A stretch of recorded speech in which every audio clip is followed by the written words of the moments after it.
Entonces, necesito de su participación en esta actividad, ¿vale? Esto porque no pudimos ver la lógica proposicional bien la clase pasada, la formalización, y quisiera que la repasáramos bien, ¿vale? Ahí donde tengo la presentación anterior. Entonces, díganme proposiciones. La presentación, aquí está. No, aquí no. Lógica. Mientras, ahorita les voy poniendo la tabla. Se me olvidó ponerla aquí. Lógica. Ok. Entonces, díganme en el chat para practicar la lógica proposicional. Cualquier proposición que se les ocurra.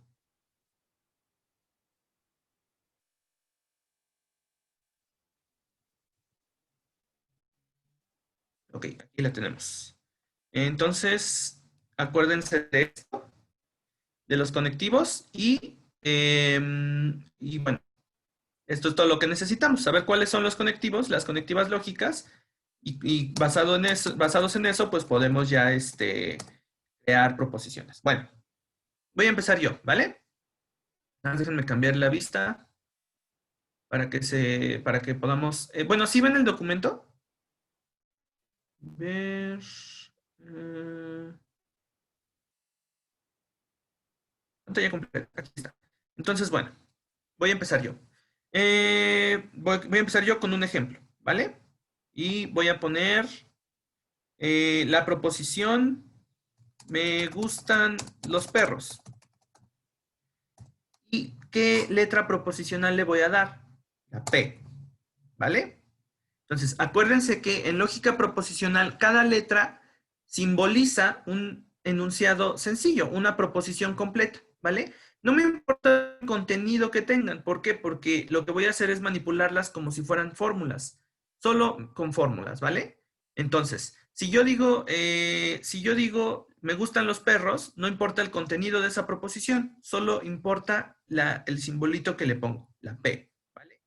Entonces, por ejemplo, puedo poner otra proposición que diga, me gustan los gatos.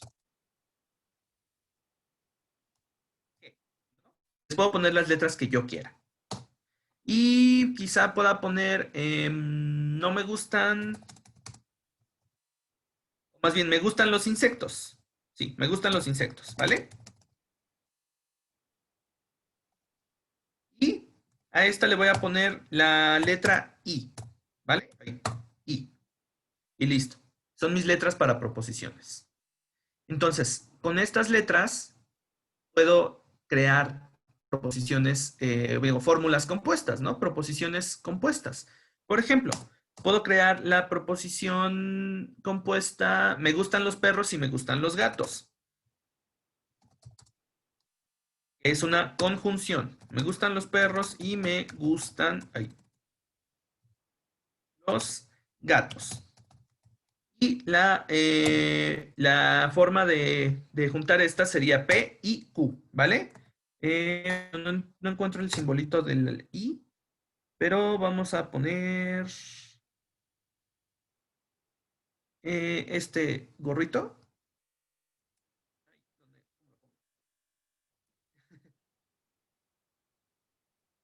Bueno, vamos a poner un símbolo alterno para la conjunción. Vamos a poner este, ¿vale? P y Q, ¿vale?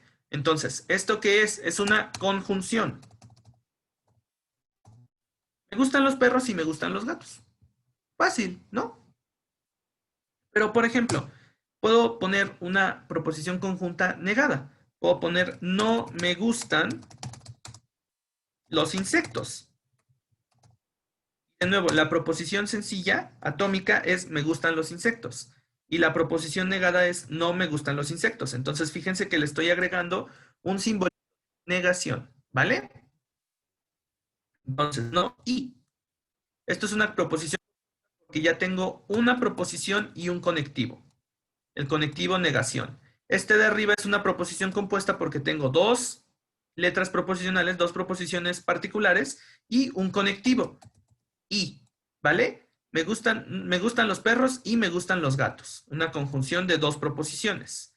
No me gustan los insectos. Una conjunción de, bueno, perdón, una negación de una proposición.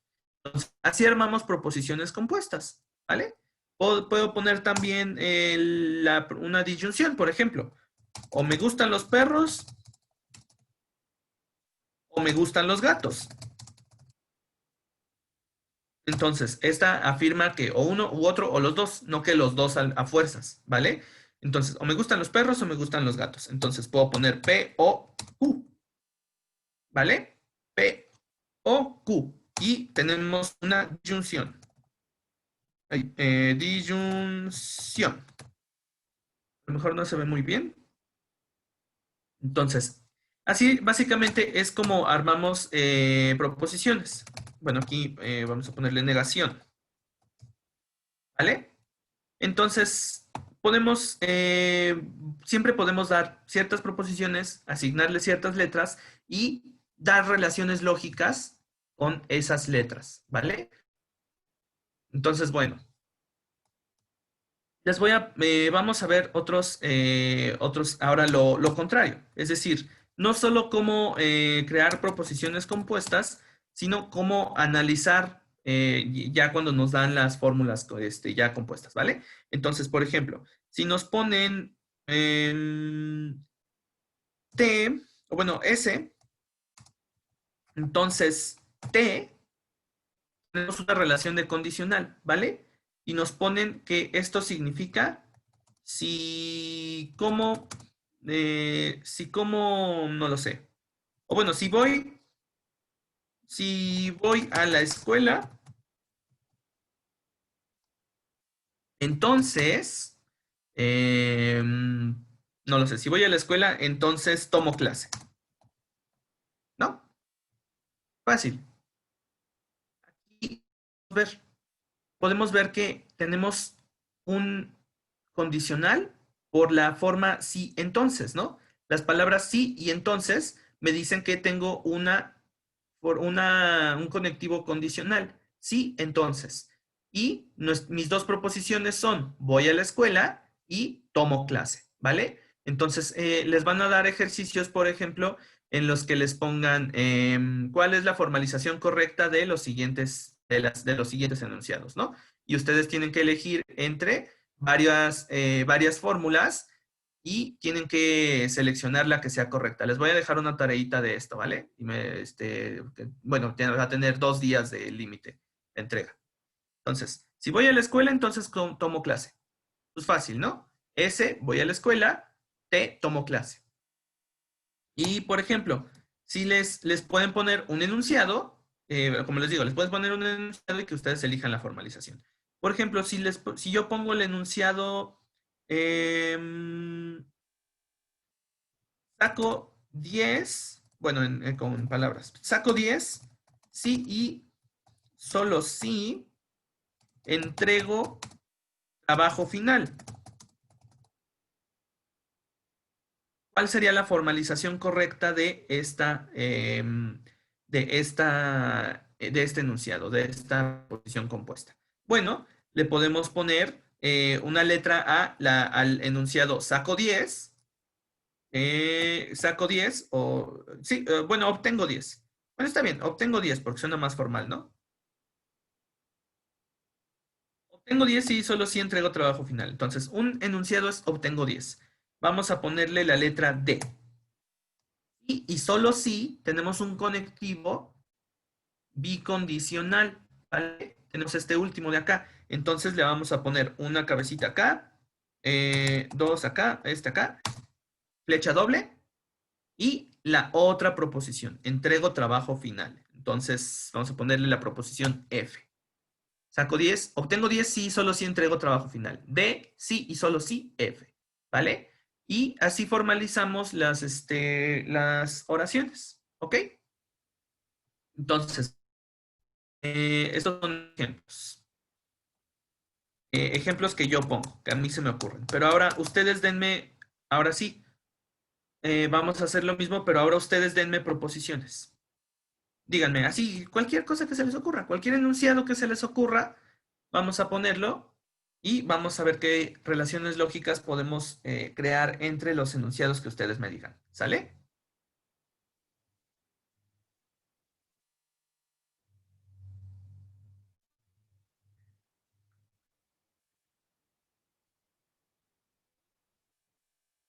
Entonces,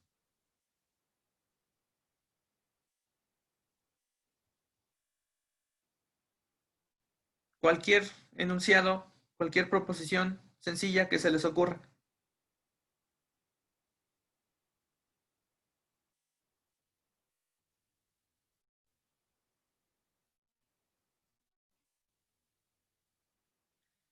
Cualquiera.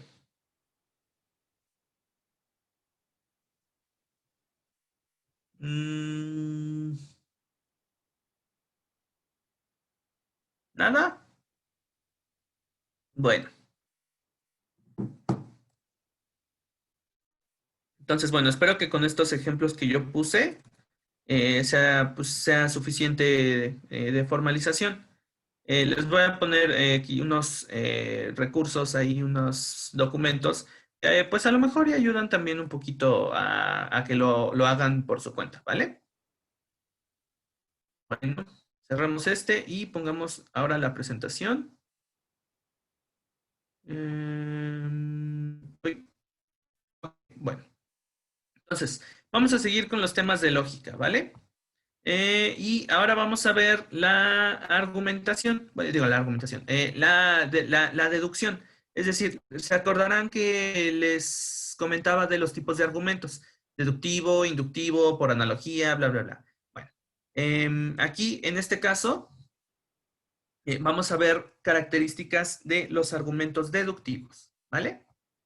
Entonces, bueno, vamos a ver qué es la verdad, qué es la validez, qué es la implicación y la inferencia, y ciertas relaciones lógicas entre proposiciones y silogismos de tipo categórico. Vamos a ver qué significa eso. Y vamos a ver las falacias.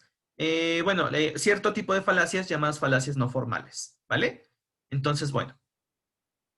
Bueno, esta vez no hay preguntas introductorias, no es muy relevante. Entonces, bueno, vamos a entrar en materia. ¿Qué es la verdad y qué es la validez y cómo se diferencian? Bueno, se acordarán que les decía que en la lógica tenemos tres categorías básicas: conceptos, juicios y razonamientos. Los conceptos son representaciones mentales que tenemos de las cosas.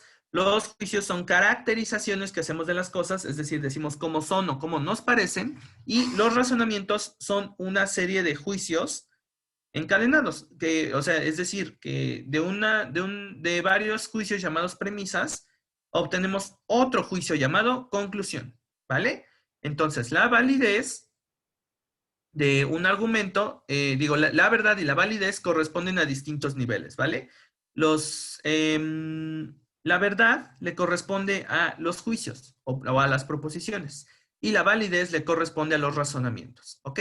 Entonces, no hay tal cosa como un razonamiento verdadero. No, es un razonamiento válido o inválido, pero no verdadero o falso.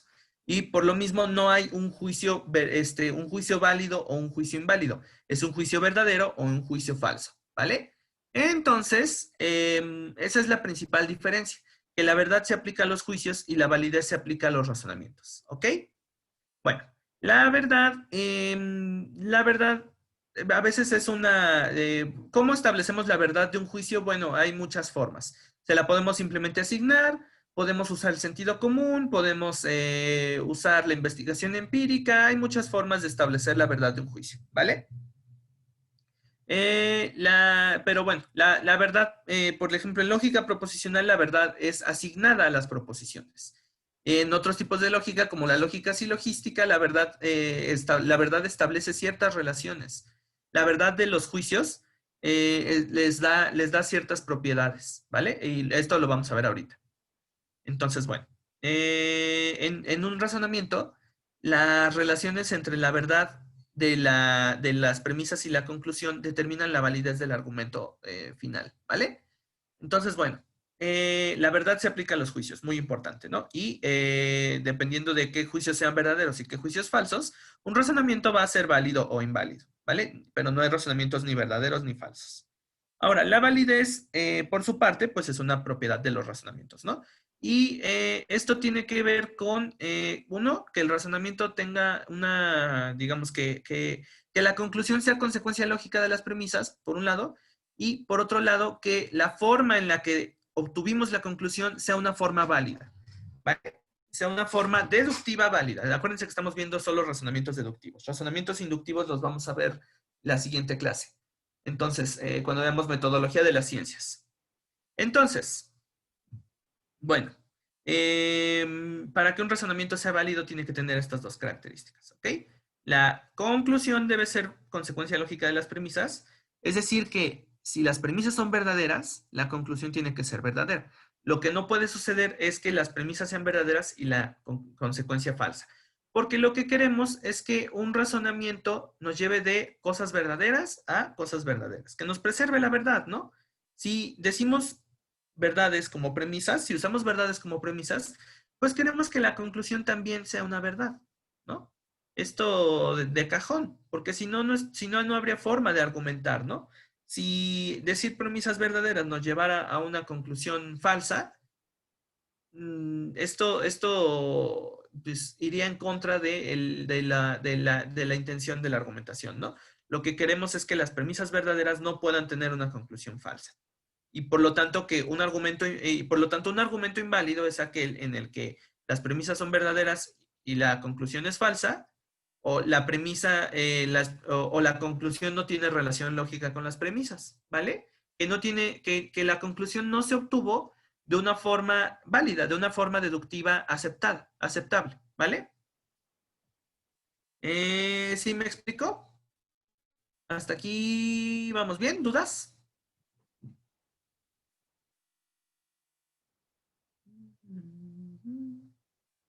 ¿Todo bien?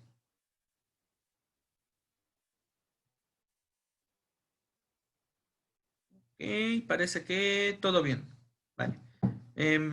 Les digo, cualquier inquietud que tengan, díganme, participen, ¿vale? Bueno, entonces, esto respecto a verdad y validez. Ahora, la implicación y la inferencia, que son también dos términos muy importantes de la lógica. Bueno, y también tienen que ver con los razonamientos y la argumentación. Entonces, bueno, la implicación, ¿qué es la implicación? Bueno, en los argumentos deductivos y en cierta medida en los inductivos, pero sobre todo en estos, en los deductivos, la conclusión siempre está implícita en las premisas. ¿Qué significa implícito? Significa que está contenida, que está contenida ahí, pero que no está puesta de forma explícita. Nosotros tenemos que sacarla, ¿vale? Em, y esto es medio raro, ¿no? Porque en un argumento deductivo es como si la conclusión ya estuviera ahí y nada más tuviéramos que descubrirla, ¿vale? Pero ¿por qué tiene que ser así? Porque si la conclusión no estuviera incluida en las premisas, la conclusión no sería una consecuencia lógica, no vendría ya no estaría ahí incluida, no estaría implícita. Y esto significaría que la conclusión de un argumento vendría de fuera del argumento, ¿vale? Lo que queremos es que la conclusión esté implícita en las premisas porque queremos que solo con las premisas podamos sacar la conclusión, sin meterle información externa al argumento. Solo con la información que nos dan las premisas tenemos que ser capaces de sacar la conclusión. Y por eso es que la conclusión por fuerza debe estar implícita en las premisas, porque solo con esa información debemos poder sacarla. Por lo tanto, ya debe estar incluida ahí. ¿Ok? Eso es la implicación. Cuando de una afirmación o más bien, cuando una afirmación conlleva a otra de forma oculta. ¿Ok? Entonces, en los argumentos deductivos, esto se refiere a las premisas y la conclusión. Ahora, la inferencia. ¿Qué es la inferencia? La inferencia es un proceso lógico, ¿vale? Es el proceso con el cual pasamos de las premisas a la conclusión, con el cual derivamos la conclusión. Entonces, todo razonamiento de todo tipo conlleva siempre una inferencia. No solo los deductivos, sino también los inductivos, los que son por analogía, los que se les llaman abductivos o hipotéticos, razonamientos abductivos o hipotéticos, todos ellos conllevan una inferencia. Básicamente la inferencia es el proceso lógico de obtener información de la información presentada. Veíamos, por ejemplo, en español veíamos comprensión de lectura, ¿no?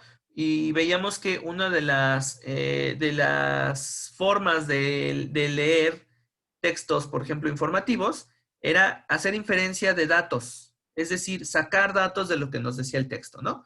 Bueno, esto es un razonamiento. Esto es tomar información que nos dan y sacar información nueva. En el caso de la lógica, de los razonamientos, esto lo hacemos con las premisas. De la información que nos da las premisas, tenemos que sacar información nueva, que aunque sea nueva, ya tiene que estar implícita en las premisas. Y esto es la conclusión, ¿vale? Entonces, la inferencia es ese proceso lógico. Y hay formas válidas o formas más bien correctas de la inferencia. Los razonamientos, les digo, la lógica estudia la forma del pensamiento de los razonamientos. Entonces, hay ciertas formas que son mejores que otras para realizar inferencias, ¿vale? Y eso, bueno, lo vamos a ver un poquito ahorita. ¿Cuáles son las formas válidas de realizar inferencias? ¿Dudas? ¿Me explico bien con esto de implicación e inferencia? Por ejemplo, Sherlock Holmes, si ustedes han quizá leído las historias de Sherlock Holmes, cuando dice que deduce cosas de las escenas del crimen. En realidad lo que Sherlock Holmes está haciendo no es deducir, es inferir. ¿Por qué? Porque una deducción va de principios generales a conclusiones particulares. Y lo que hace Sherlock Holmes no es tomar principios generales, más bien es observar una escena y aducir una mejor explicación. Crear una hipótesis que explique mejor lo que sucedió en esa escena, ¿no? A ese tipo de razonamiento en realidad se le llama abductivo. El razonamiento de la mejor explicación. Es crear una hipótesis y buscar que explique bien los sucesos o los fenómenos que quiere explicar, ¿vale? Entonces eso es lo que hace Sherlock Holmes. Y eso es un proceso de inferencia. Entonces en vez de decir deduzco, debería decir infiero. Bueno, los razonamientos deductivos, les digo, no son de ese tipo. Los razonamientos deductivos no se basan en la observación, se basan simplemente en la forma. Acuérdense que estamos hablando de cuestiones formales. Y formal significa eso, la estructura, la forma de los razonamientos o de los juicios. ¿Ok? Entonces, bueno, algunas reglas que nos permiten entender mejor la inferencia. Se les llama reglas de inferencia a estos esquemitas que nos permiten ver si esta deducción, o bueno, esta extracción, por decirlo así, de la conclusión es correcta. Si de verdad es una consecuencia lógica de la premisa que estamos extrayendo, ¿vale? Es decir, las reglas de inferencia nos permiten saber de cierta forma si nuestro razonamiento siguió los pasos válidos, o siguió los pasos correctos, perdón, para derivar una conclusión. Y bueno, en la lógica, las reglas de inferencia se usan mucho en la lógica proposicional, pero no las vamos a ver cómo se usan en la lógica proposicional, porque eso tiene que ver con derivaciones y demostraciones, y no es del temario. De lógica proposicional, lo único que necesitamos saber es la simbolización, ¿vale? Por eso les quería poner ese pequeño ejercicio. Que, bueno, muy sencillo, ¿no? Porque tampoco queremos algo súper complicado. Entonces, bueno. Y estas reglas de inferencia se usan para hacer demostraciones con lógica proposicional y es muy interesante y de hecho se ve en varias prepas, pero no es aquí el del parte de los conocimientos que queremos repasar. Lo que tenemos que señalar de las reglas de inferencia es que son esquemas útiles que nos permiten analizar rápidamente ciertos razonamientos, ¿vale? Y bueno, vamos a ver los más relevantes, que son igual ciertas reglas, ciertos esquemas de inferencia que nos vienen incluso desde la antigua Grecia, ¿ok? Entonces, bueno, vamos a revisar 4 reglas de inferencia.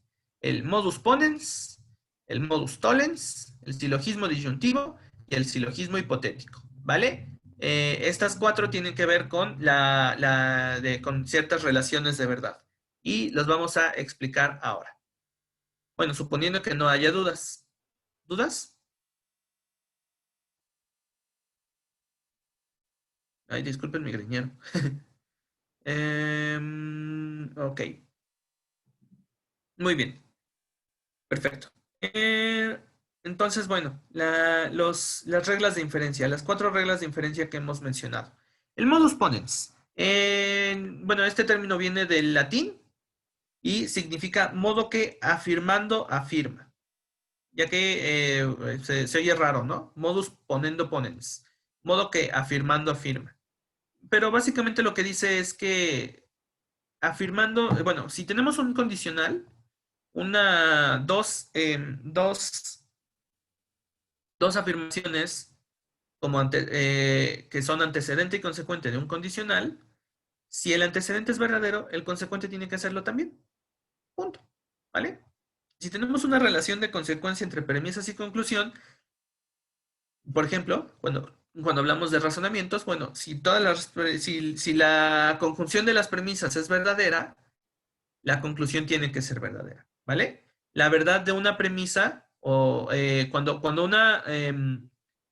una afirmación es consecuencia de otra, por eso P entonces Q, la verdad de la afirmación antecedente conlleva la verdad de la afirmación consecuente.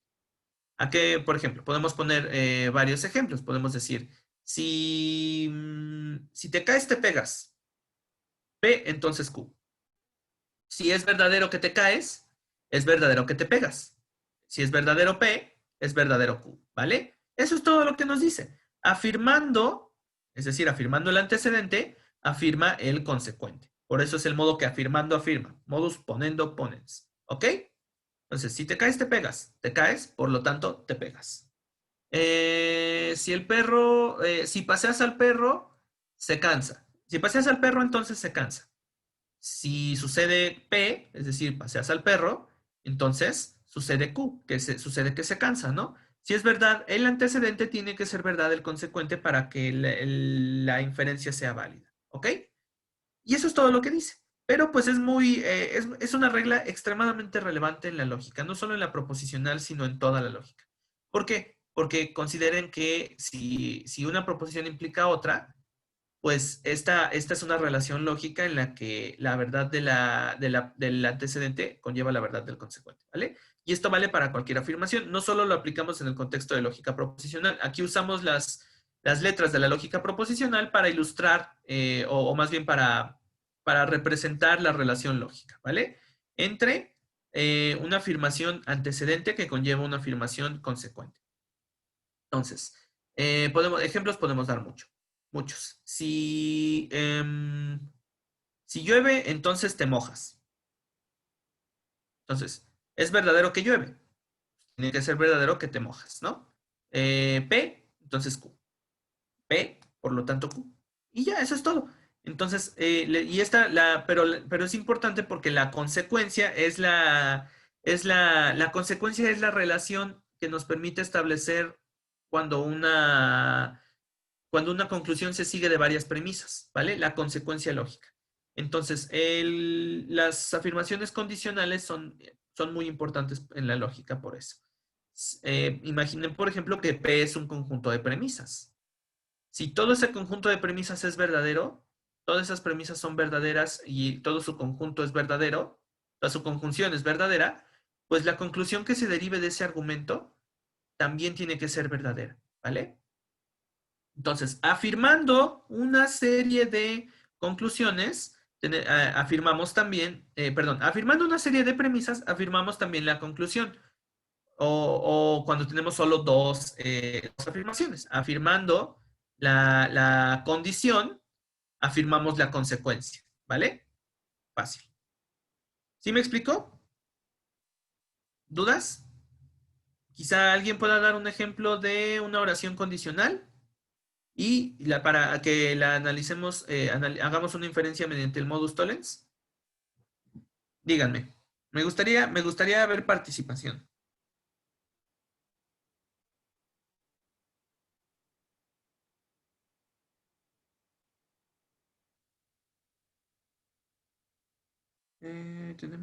Ok, vamos bien.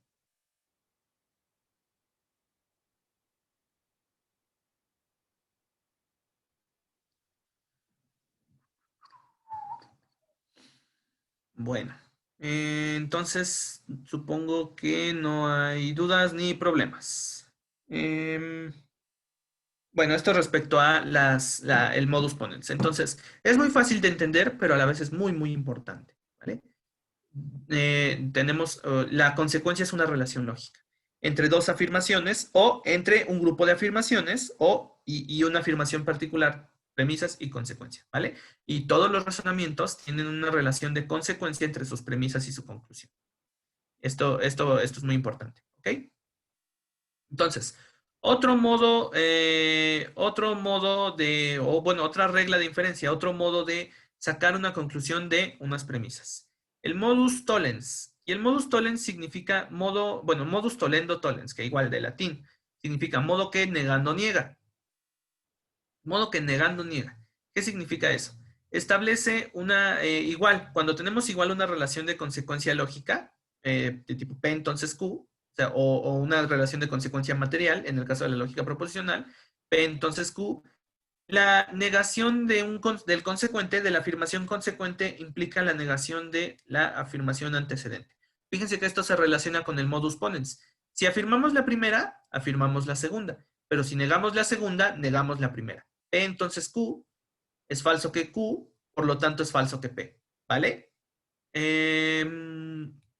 Y esto significa, por ejemplo, si tenemos una afirmación que es consecuencia de otra, la negación de la consecuencia implica la negación de la condición. Negación de consecuente implica negación de antecedente. Entonces, por ejemplo, si te caes, te pegas. P entonces Q.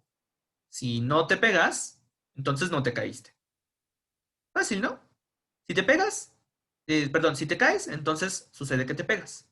Pero si es falso que te pegas, entonces es falso que te caíste, ¿no? Si, por ejemplo, si voy a clase, o bueno, si doy clase me baño. Bueno, no, pésimo ejemplo. Soy chistoso, pero no. Bueno, sí, si doy clase me baño. P, doy clase, Q, me baño. Si no me bañé es porque no di clase. No lo sé. Si salgo, uso tapabocas. Bueno, cubrebocas. P significa salgo, o bueno, salgo a la calle. Si salgo a la calle, entonces uso cubrebocas. P significa salgo a la calle. Q significa uso cubrebocas. Si es falso que uso cubrebocas, entonces tiene que ser falso que salí a la calle. Digamos, o sea, sí, nosotros podemos decir, no, pero ¿qué tal que sales a la calle sin cubrebocas? Esto no me importa. Me importa la forma.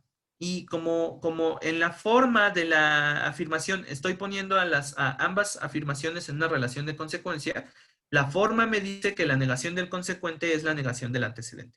Es decir, digamos, los ejemplos particulares solo se los pongo para ilustrar, pero para que vean que todos estos tienen la misma estructura, ¿no? Si salgo a la calle, uso cubrebocas. Es falso que uso cubrebocas, es falso que salgo a la calle, porque si no, esta afirmación sería falsa también, ¿vale? Entonces, eso es lo que no se puede. Para que el argumento, para que la inferencia jale, esto tiene que ser verdadero, esto tiene que ser verdadero y esto tiene que ser verdadero. Si esto llegara a ser falso, pues todo se hace falso, ¿no? Ya esto es muy interesante, porque la lógica tiene dos niveles, el nivel sintáctico y el nivel semántico. El nivel sintáctico es simplemente la transformación de los símbolos y el nivel semántico es el valor de verdad que tienen los símbolos. Entonces, aquí podemos ver que las reglas de inferencia, pues, tienen que ver con ambas cosas. Tienen que ver con el orden sintáctico, en el que podemos derivar proposiciones, o con los valores de verdad de dichas proposiciones, ¿vale?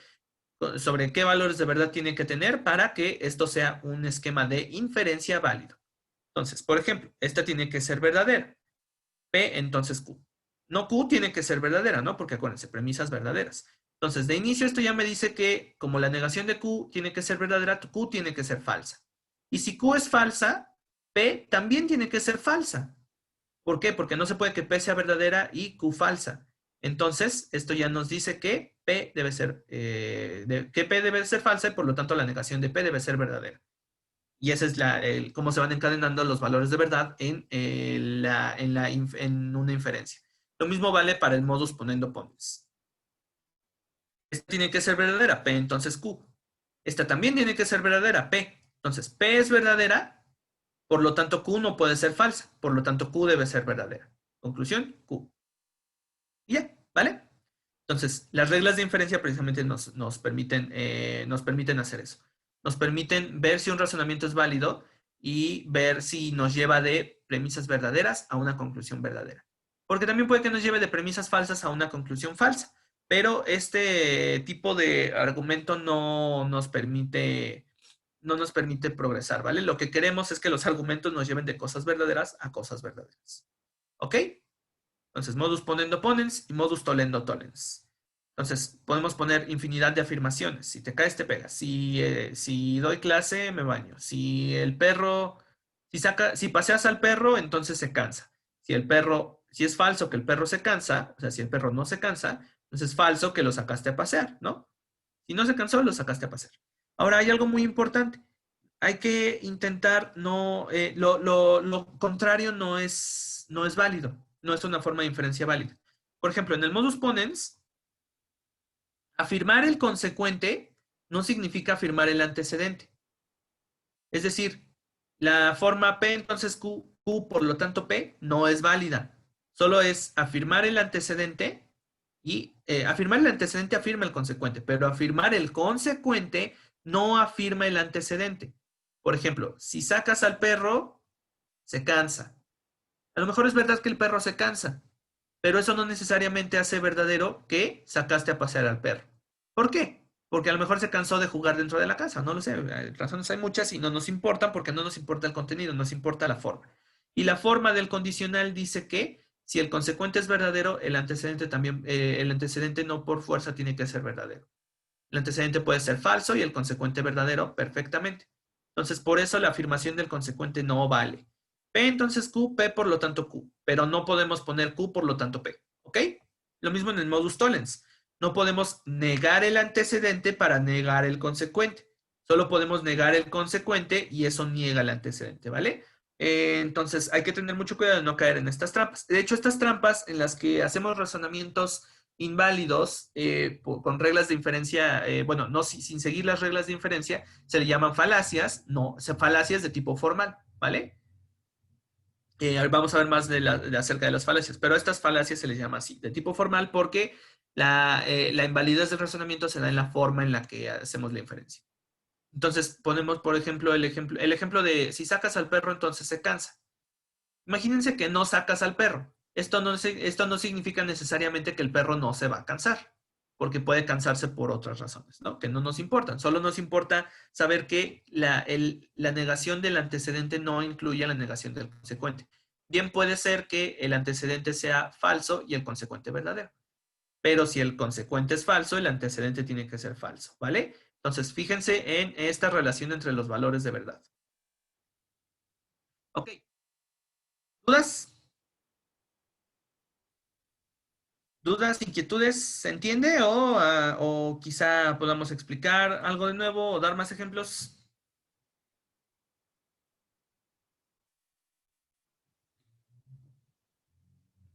Dudas, dudas, dudas.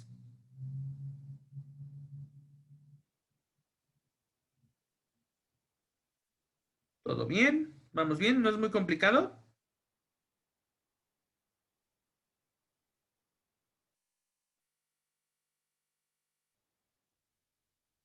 Parece que no. 5, 4, 3, 2, 1. Ok, continuamos. Con otras reglas de inferencia. Ok, ¿todo bien? Sí, todo bien. Vale. Ahora, otras dos reglas de inferencia que se llaman silogismo disyuntivo y silogismo hipotético. El silogismo disyuntivo básicamente lo que dice es que si dos afirmaciones están en una relación lógica disyuntiva, es decir, que o una o la otra son verdaderas o las dos, la negación de una implica la afirmación de la otra. Entonces fíjense en cómo funciona esto. O como tacos o como tortas, A o B. Si no como tacos, entonces como tortas. ¿Por qué? Porque tengo que elegir a fuerzas una de las dos. Puedo elegir las dos o puedo elegir solo una, pero tengo que elegir una. no puede ser que no elija ninguna, ¿vale? Entonces, si no elijo la A, por fuerza esto tiene que significar que elijo la B, ¿vale? Porque si eligiera la A y no eligiera la B, toda la disyunción sería falsa. Y esto no puede ser. Entonces, fíjense en los valores de verdad. Si esta disyunción es verdadera, cualquiera de estas dos tiene que ser verdadera, la A o la B. Pero tenemos la negación de la A. Eso significa que la A es falsa. Entonces, para que mi premisa no se haga falsa, la B tiene que ser verdadera. ¿Ok? Por lo tanto, debo concluir que B. La A o B, no A, por lo tanto B. O viceversa, A o B, no B, por lo tanto A. O como tacos o como torta. Si no como torta, entonces tengo que comer tacos. Si no elijo una opción, por fuerza tengo que elegir la otra. ¿Vale? Entonces la negación de una de las opciones conlleva o implica la afirmación de la otra opción que está en una disyuntiva. ¿Vale? ¿Cómo ven? Bueno, está sencillo, ¿no? Básicamente, ahora fíjense que todo esto tiene que ver con la relación lógica que guarden las dos afirmaciones. Si es una relación de consecuencia, bueno, pues se aplican el modus tollens y el modus ponens. Si es una relación de disyunción, se aplica el silogismo disyuntivo. ¿Vale? Ahora, si tenemos dos premisas, por ejemplo, bueno, tenemos el silogismo hipotético. Y este nos dice que si tenemos dos premisas, dos afirmaciones que están ambas en una relación condicional, podemos abreviar este condicional si tiene la siguiente forma. P entonces Q, Q entonces R, pues esto podemos hacer que, digamos, podemos pasar directamente de P a R, ¿no? Entonces, es básicamente un encadenamiento de proposiciones condicionales. Ahora, no cualquier proposición condicional. Si una proposición implica otra, o si una primera proposición implica una segunda y la segunda implica una tercera, entonces la primera implica la tercera, ¿vale? Mis dedos. Entonces, si uno implica dos y dos implica tres, uno directamente implica tres. Eso es lo que nos dice el silogismo hipotético. Entonces, es importante que el consecuente de la primera premisa sea el antecedente de la segunda premisa. Si no, esto no jala, ¿vale? Entonces, P entonces Q, Q entonces R, P entonces R. Digamos, nos saltamos la Q y vamos directamente de la P a la R. Y esto tiene también un poquito que ver con otro tipo de silogismos que vamos a ver ahorita. Entonces, bueno, esto pues también es una regla bastante sencilla, ¿no? ¿Y por qué debe ser válida? Porque si estos dos consecuentes, bueno, si estas dos son verdaderos, la conclusión no puede ser falsa, ¿no? Si la conclusión fuera falsa, significa que R sería falsa y P verdadera. Pero si R es falsa, Q es falsa. Y si Q es falsa, P debería ser falsa. Pero aquí ya dijimos que P es verdadera. Entonces eso nos lleva a una contradicción. Por lo tanto, para que todas sean verdaderas, pues, o más bien para que no haya contradicciones, tenemos que poder pasar de la P a la R.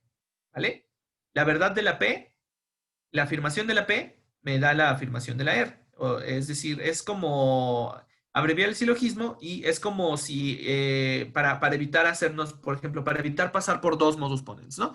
Porque imagínense que tenemos estas premisas y afirmamos el antecedente P. Ah, bueno, eso nos lleva al antecedente Q. Ah, bueno, el antecedente Q nos lleva al antecedente R. Ah, bueno, entonces el antecedente P nos lleva al antecedente R.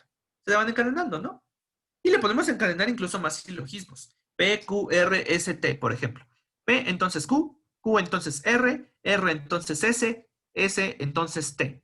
Como van todos encadenados y el consecuente de uno es el antecedente del siguiente, pues podemos encadenarlos directamente. P implica T directamente, ¿no?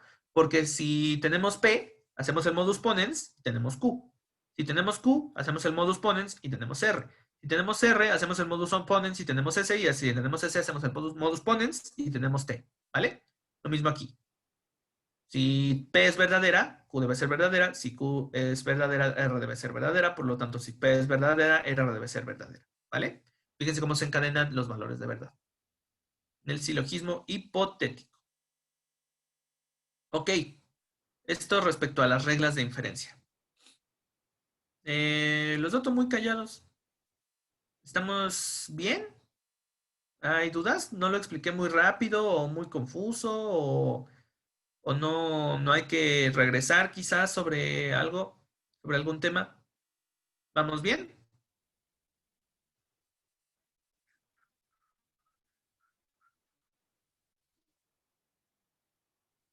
Entonces, bueno, no les di ejemplos de silogismo hipotético. Podemos poner, si sacas al perro, entonces se cansa. P, entonces Q. Si el perro se cansa, entonces se duerme. Entonces, si sacas a pasear al perro, entonces se duerme. Directamente, ¿no? Si te caes, te pegas. Si te pegas, te duele. Entonces, si te caes, te duele. ¿No? Fácil. O sea, los encadenamos directamente. Bueno, todo bien entonces, ¿no? Pum, pum, pum, pum, pum.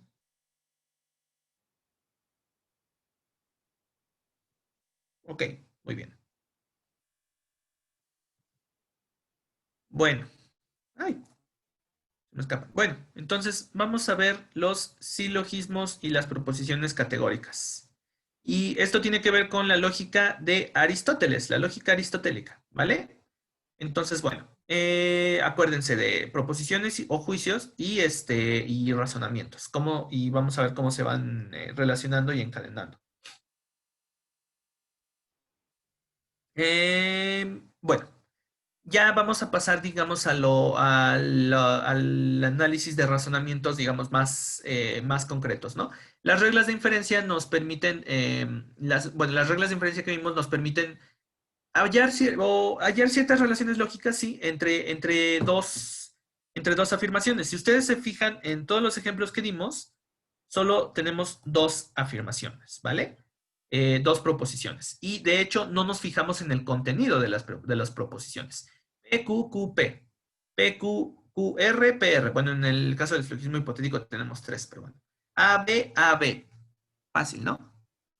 Pero en el caso de las proposiciones categóricas, de los silogismos categóricos, de la lógica aristotélica, bueno, aquí sí que tenemos que fijarnos en el contenido, ¿vale? La lógica aristotélica no es una lógica formal, sí, pero esta lógica sí se fija un poquito más en el contenido de las proposiciones, porque es una lógica que se le llama de términos. Relaciona ciertos términos llamados sujeto y predicado. Y la lógica, les digo, sí es formal, porque digamos, estudia la forma en la que se relacionan estos términos sujeto, predicado, etcétera, pero no es en el mismo sentido que la lógica proposicional, porque sí se pone a ver la forma de las proposiciones. En la lógica proposicional no nos importa la forma de la proposición, le ponemos una letra y ya, ¿vale? Es decir, el sábado fui a la tienda, le ponemos una letra y ya. Fácil, ¿no? Todos los perros son bonitos. P, nada más. Así, solo una letra proposicional. Entonces, la lógica aristotélica sí se pone a estudiar las relaciones entre los términos de las proposiciones. Y, por ejemplo, dentro de la lógica simbólica, la lógica formal, también hay una forma de simbolizar estas proposiciones particulares, universales, esto que vamos a ver ahorita, pero esto ya es avanzado, más avanzado. Se le llama lógica de primer orden. Entonces, bueno, y no entra, es ya mucho más, digamos, va mucho más allá de la lógica, no mucho más allá, pero va más allá de la lógica proposicional, de lo que nos interesa ver ahorita, ¿no? Lo vamos a ver, más bien, esta lógica de primer orden lo vamos a ver en su forma silogística. Entonces, bueno, primero, para estudiar el razonamiento, primero tenemos que estudiar el juicio, ¿no? Porque los razonamientos incluyen juicios. Acuérdense siempre de esto, de las categorías de la lógica. Entonces, bueno, hay un tipo de proposiciones que determinó Aristóteles que se llaman proposiciones categóricas. Y estas proposiciones categóricas establecen una relación entre dos términos, el sujeto y el predicado, ¿vale? Recuerden que los juicios caracterizan a los objetos. Entonces, nos dicen tal cosa es de tal modo. Por lo tanto, un juicio siempre va a tener un sujeto que está caracterizando y un predicado, cómo lo está caracterizando. Y las proposiciones de tipo categórico nos van a relacionar este predicado con este sujeto, ¿vale? ¿De qué forma? Bueno, principalmente puede ser de 4 formas. Las proposiciones pueden ser universales, particulares, afirmativas o negativas, y cualquier combinación de estas, ¿no? Puede ser una proposición universal afirmativa, una proposición universal negativa, una proposición particular negativa o particular afirmativa. Obviamente no puede suceder que sean universal particular o afirmativo negativo, ¿verdad? Entonces, bueno, se les llama categóricas porque establecen que los objetos de los que hablamos en el sujeto, es decir, a lo que vamos a caracterizar en el juicio, pertenece a una cierta categoría de cosas. Y lo está relacionando también, está diciendo que ese objeto u objetos que pertenecen a la categoría de cosas, a la categoría sujeto, también están incluidos en otra categoría llamada predicado. Esto a lo mejor les suena un poquito como teoría de conjuntos. No sé si ya hayan empezado las clases de mate, pero de los primeros temas que van a ver en mateas va a ser teoría de conjuntos. Bueno, pues cuando lleguen a sus clases de mate ya van a saber un poquito sobre esto. ¿Por qué? Porque precisamente una de las formas de ilustrar o estudiar las proposiciones categóricas es con conjuntos. ¿Por qué? Porque decimos que una cosa pertenece a un grupo, al grupo del sujeto, ¿vale? El sujeto pertenece a un cierto grupo, a una cierta categoría, pero también pertenece a una cierta categoría que es el predicado, ¿vale? No sé si me explico. Es decir, por ejemplo, podemos decir, todos los gatos son bonitos. La categoría gatos, estamos diciendo que hay miembros, que todos los miembros de la categoría gatos están también en la categoría de cosas bonitas, ¿no? Alguna persona es mala. Entonces estamos diciendo que algún miembro de la categoría personas está en la categoría cosas malas, ¿no? Algún perro es leal, o todos los perros son leales. Todos los miembros de la categoría perro están también en la categoría de seres leales, ¿vale? Entonces, por eso son proposiciones categóricas, porque me relacionan un término, un sujeto y un predicado, y me están diciendo si uno o varios o todos los miembros de la categoría sujeto están en la categoría predicado. ¿Ok? ¿Me explico con esto? Me explico con esto de que se incluyen en una categoría y a la vez en otra, o no se incluyen, quizá. También esto es una proposición categorial, las negativas. Vamos a ver, quizá, bueno, por si esto no queda claro así como lo explico, tenemos obviamente ejemplos, ¿vale? Entonces, fíjense en estos circulitos. A estos circulitos se les llama diagramas de Venn. Y esto es lo que van a ver en teoría de conjuntos en mate. Por eso les digo que ya van a llegar sabiendo un poquito. Entonces, bueno, existen 4 formas estándar de proposiciones categóricas. Es decir, pueden tener las 4 formas que les mencioné: universal, afirmativo y negativo, y particular, afirmativo y negativo. ¿Vale? Entonces, cuando decimos todos los sujetos son predicado, todos los S son P, es decir, todos los objetos que pertenecen a la categoría sujeto pertenecen a la categoría predicado, que es la forma A, tenemos una oración universal afirmativa. Todos, o sea, universal, los S son, o sea, afirmativo, P, ¿vale? Todos los S son P, universal afirmativo. Y les ponemos 4 letritas, A, E, I, O, como las vocales, ¿no? A las 4 formas de proposición categórica les ponemos letritas. Todos los S son P, es la forma A. Entonces, fíjense aquí en la ilustración de los conjuntos. Todos los miembros de la categoría S son miembros también de la categoría P. ¿Ok? De hecho, aquí están. Ay, no, aquí están. Aquí están al revés. ¿Qué onda con este diagrama? ¿Qué les pasa? A ver, denme un segundito para corregirlo. Está, está equivocado este diagrama. En realidad, este es el E y este es el A. Denme un segundito y lo corrijo. Bueno, entonces, todos los S son P. Es la afirmación universal afirmativa. ¿Vale? Todos los S son P. Ningún S es P, es decir, ninguno que pertenezca a la categoría sujeto pertenece a la categoría predicado, Esta es la afirmación universal negativa, ¿vale? Bueno, no, mejor. Bueno, se los pongo, le voy a poner aquí una pequeña letrita. Denme un segundito. No me fijé cuando descargué este diagrama que estaba equivocado. Aquí el A y el E están al revés, ¿vale? Tomen eso en cuenta. Entonces, este en realidad es el E.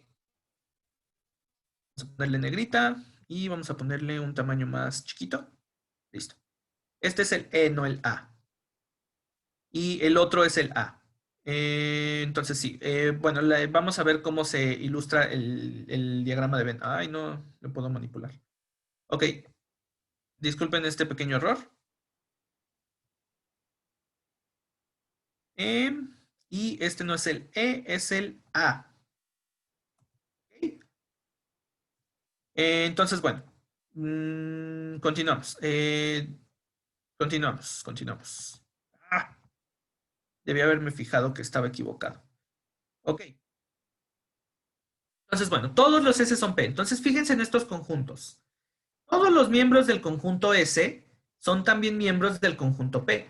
Todos los miembros de la categoría S, de la categoría sujeto, son miembros de la categoría predicado. Entonces, el área coloreada es donde están todos los miembros de este conjunto, ¿no? No existen S que no sean P's. Todos los S son P.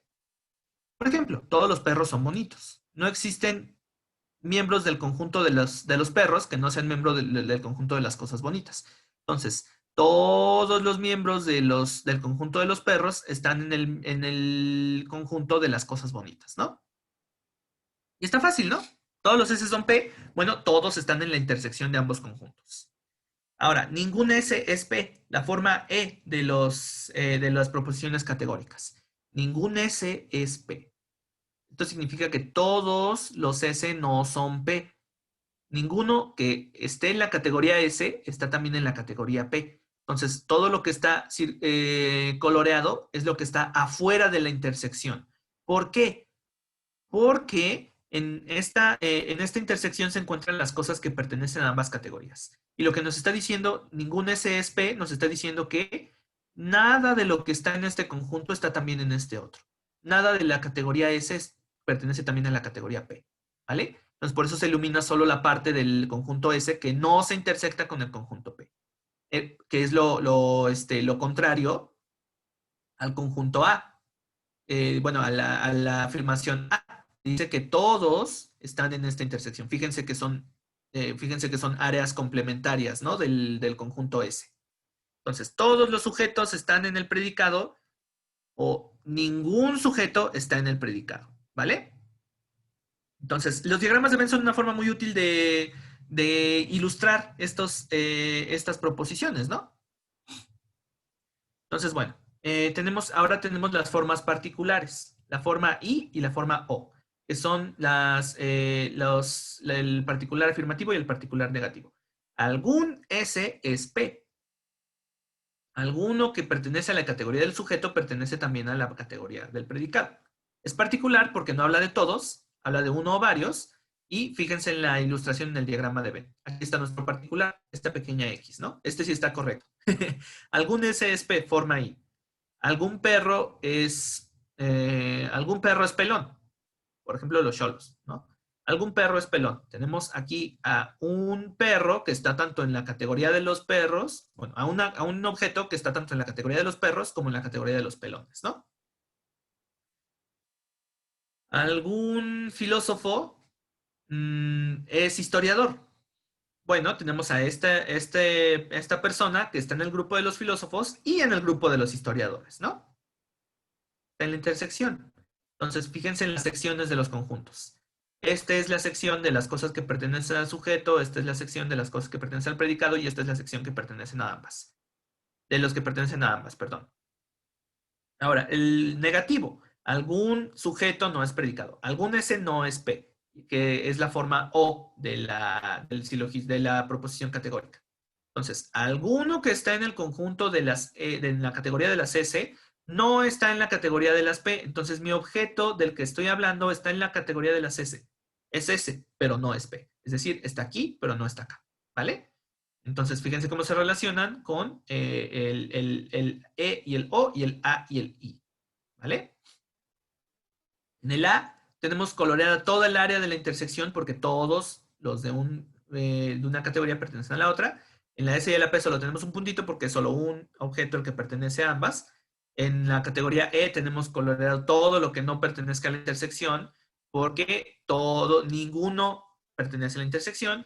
Y en la categoría S solo tenemos un punto fuera de la intersección porque solo hablamos de uno que no está en la intersección de ambas categorías. ¿Ok?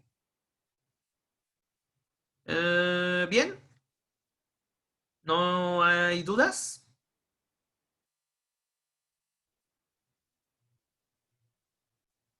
¿Siguen despiertos?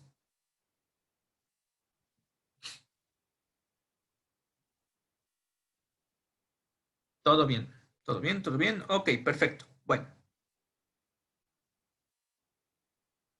ok, muy bien. Sigamos entonces. Estas cuatro tipos de proposición categórica guardan ciertas relaciones, tienen ciertas relaciones lógicas entre sí. Y esas relaciones se expresan en el cuadro de oposición. Las cuatro formas tienen, digamos, sus valores de verdad. Acuérdense, la verdad se aplica a los juicios. Entonces, estos cuatro tipos de juicios, E, A, E, I, O, son verdaderos o falsos, ¿no? Entonces, las relaciones de verdad y falsedad que guardan cada uno de los juicios se expresan en este pequeño cuadrito que se le llama cuadro de oposición. Y esto establece tres tipos de relaciones. Una relación contraria, una relación subalterna. Ah, no, sí, cuatro tipos de relaciones.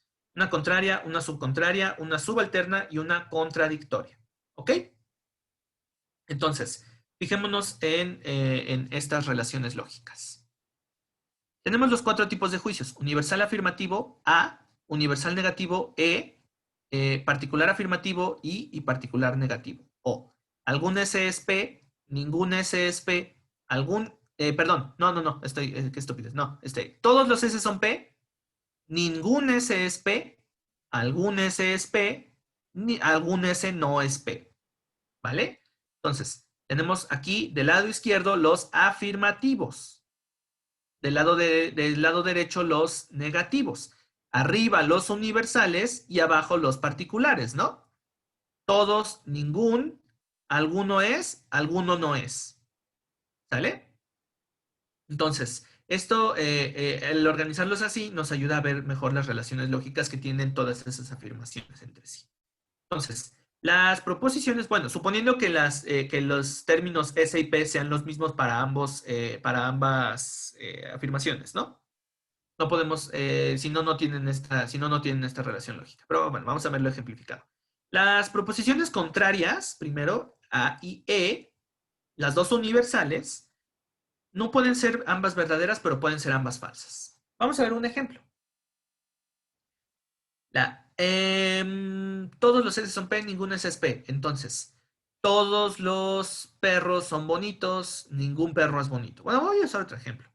Todos los tacos son deliciosos. A. Ningún taco es delicioso. E. Fíjense que lo único que estoy haciendo es cambiar las palabras. La forma es la misma, ¿no? Todos los S son P. Tacos, deliciosos, perros, bonitos, gatos, bonitos, perros, amigables, personas buenas, personas malas. Puedo cambiar los términos como se me antoje, pero la estructura del juicio es la misma. Todos los S son P. O ningún S es P. O algún S es P. O algún S no es P. Entonces, las contrarias no pueden ser ambas verdaderas, pueden ser ambas falsas. Todos los tacos son deliciosos. A, ningún taco es delicioso. E. Entonces, ¿puede ser verdadero que todos los tacos sean deliciosos y a la vez que ningún taco sea delicioso? No. O todos o ninguno. ¿Eh?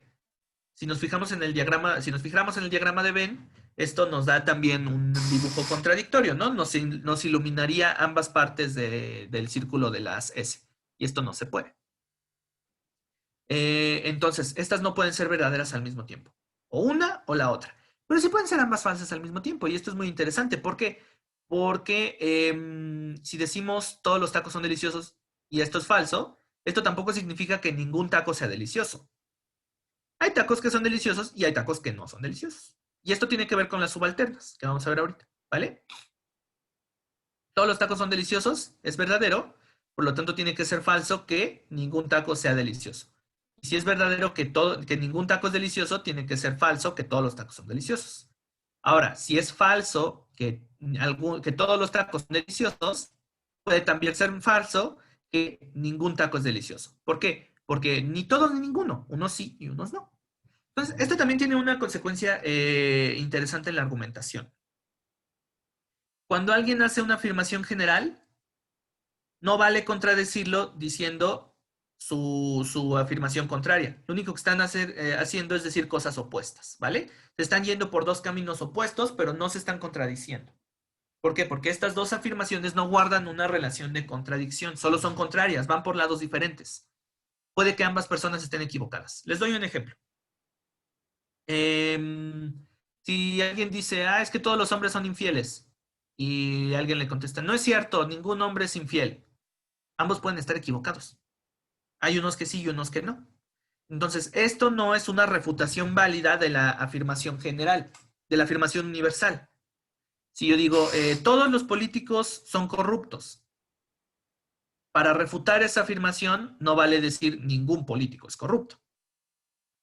Puede que sea verdad que todos los políticos son corruptos, puede que sea verdad que ningún político es corrupto, pero no pueden ser ambas verdaderas al mismo tiempo, ¿vale? Es más, puede que los dos nos equivoquemos. Si yo digo, todos los políticos son corruptos y alguien me responde, no es cierto, ningún político es corrupto. No me está contradiciendo. Digo, sí, no me está contradiciendo. Está diciendo solamente lo contrario, ¿vale? Se está yendo por el lado opuesto, pero puede que ambos nos equivoquemos. Ni todos los políticos son corruptos, ni ningún político es corrupto. Hay políticos que sí y hay políticos que no, ¿vale? Entonces, les digo, en la argumentación no vale responder a un todos con un ningún, ¿ok? Porque esto no, digamos, no es conclusivo, ¿vale? Ambas pueden ser falsas a la vez. Entonces, puede que ambos se equivoquen. Puede que ambos debatientes que están esgrimiendo puntos contrarios se equivoquen, ¿ok? Entonces, esto respecto a las universales. ¿Vamos bien? ¿Dudas? Por ejemplo, si a alguien se le ocurre un ejemplo de afirmaciones que guarden esta relación, póngamelo. Lo leo. Bueno, sigamos. Las subcontrarias, la I y la O, o sea, las particulares. Particular afirmativo, particular negativo. ¿Vale? En el caso de las subcontrarias, pueden ser ambas verdaderas, pero no ambas falsas. Fíjense que es lo al revés que en las contrarias, ¿vale? Las contrarias no pueden ser ambas verdaderas, pero pueden ser ambas falsas. Las subcontrarias pueden ser ambas verdaderas, pero no pueden ser ambas falsas. O sea, esto es muy interesante. Por eso es muy interesante ver la relación entre este tipo de juicios. Por ejemplo, algún perro es leal, algún perro no es leal. ¿Pueden ser verdaderas ambas a la vez? Pues sí, ¿no? Algún perro es leal, algún perro no es leal. Pues sí, fácilmente pueden ser ambas verdaderas a la vez. Hay uno que sí, hay algunos que sí, hay algunos que no. Esto no representa ningún problema, lógicamente, ¿no? Pero ¿por qué no pueden ser ambas falsas a la vez? Porque si es falso que algún perro es leal y es falso que algún perro no es leal, entonces no hay perros que sean leales y no hay perros que sean leales. Y esto, digamos, la consecuencia formal de esto es que no existen los perros. Porque, porque o son leales o no son leales. Tenemos esas dos opciones en la lógica. Acuérdense que no estamos hablando de contenido, estamos hablando de forma, de valores de verdad. Entonces, o son leales o no son leales. Si no son ni leales, ni desleales, es porque no existen. Y esto es extraño, ¿no? Esto es una cosa rara. Y además sería contradictorio decir que uno es leal y que uno no es leal, perdón, que ambas son falsas a la vez. ¿Por qué? Porque si es falso que algún perro es leal, eso significa que todos los perros son desleales. No, porque es falso que algún perro es leal, entonces no existen perros leales, todos son desleales. Pero a la vez la otra afirmación que dice que algún perro no es leal, si es falsa, significa que todos los perros son leales. Y eso me lleva a afirmar que todos los perros son leales y todos los perros son desleales. Es contradictorio, ¿no? Entonces, no solo es contradictorio, es incoherente. Entonces, por eso no pueden ser falsas a la vez. También por eso las contrarias no podían ser verdaderas a la vez. O sea, afirmar a la vez que todo sin ningún es contradictorio. Entonces, afirmar a la vez o negar a la vez que unos sí y que unos no, me lleva a lo mismo, ¿vale? Me lleva a la misma contradicción. Entonces, no pueden ser ambas, las subcontrarias no pueden ser ambas falsas. Tiene que ser una verdadera, una u otra tienen que ser verdadera y pueden ser verdaderas las dos. ¿Me explico? ¿Me explico con esto?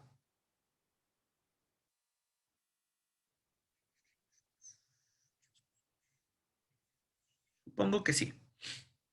Bueno, contrarias, subcontrarias, entonces fíjense, universales, particulares y van al revés. Unas pueden ser falsas a la vez, pero no pueden ser verdaderas, y otras pueden ser verdaderas a la vez, pero no pueden ser falsas a la vez.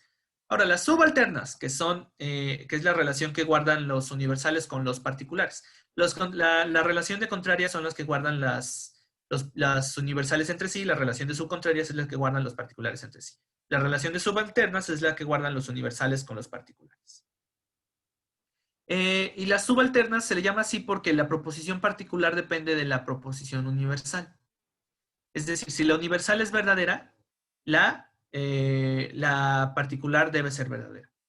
Pero por el contrario, si la particular es falsa, la universal debe ser falsa. Y esto tiene que ver quizá un poquito con lo que vimos de modus ponens y modus tollens. Entonces, fíjense. Podemos poner el ejemplo de un enunciado tipo A. Todos los mexicanos son borrachos. Universal afirmativo. Enunciado tipo A. Aquí arribita, ¿no? Iría aquí arribita. Todos los mexicanos son borrachos. Y su forma particular, su forma I, sería algún mexicano es borracho. Si es verdad que todos los mexicanos son borrachos, entonces tiene que ser verdad que algún mexicano sea borracho. Porque todos son, ¿no? Entonces, si todos lo son, pues a cualquiera que te agarres en la calle, pues va a ser borracho. En cambio, si es falso, si es falsa la proposición particular, si es falso que hay un mexicano borracho, entonces hay un mexicano que no es borracho, esto significa que no todos los mexicanos son borrachos. Entonces la falsedad de este implica la falsedad de este, y la verdad de este implica la verdad de este, ¿vale? Todos los mexicanos son borrachos, si esto es verdad, pues es verdad que alguno es borracho. Pero si es falso que alguno es borracho, pues esto necesariamente nos dice que es falso que todos son borrachos, ¿vale?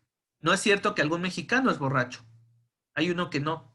Bueno, esto nos refuta la afirmación de que todos son borrachos. Y lo mismo con las negativas. Por ejemplo, ningún, ningún filósofo es matemático. Bueno, eso ya sabemos que es falso, pero ningún filósofo es matemático. El universal negativo, enunciado de tipo E. Ningún filósofo es matemático. Y su enunciado particular negativo sería, algún filósofo no es matemático. Entonces, si es verdadero que ningún filósofo es matemático, tiene que ser verdadero que alguno no es matemático, ¿no? Que algún filósofo no es matemático. Pues sí, porque pues ninguno lo es. Entonces, si nos agarramos a uno particular, y ese particular no va a ser matemático. En cambio, si es falso el particular, si es falso que algún filósofo no es matemático, entonces por ahí hay uno que sí es matemático, pues esto va a desmentir la afirmación E, ¿vale? ¿Por qué? Porque hay uno que sí, entonces no podemos decir que ninguno es matemático. Ahí hay uno que sí. Entonces, si esta es falsa y hay uno que sí, pues esta es falsa y no es cierto que ningún filósofo sea matemático, ¿vale? Lo contrario no es cierto. Bueno, lo opuesto no es cierto.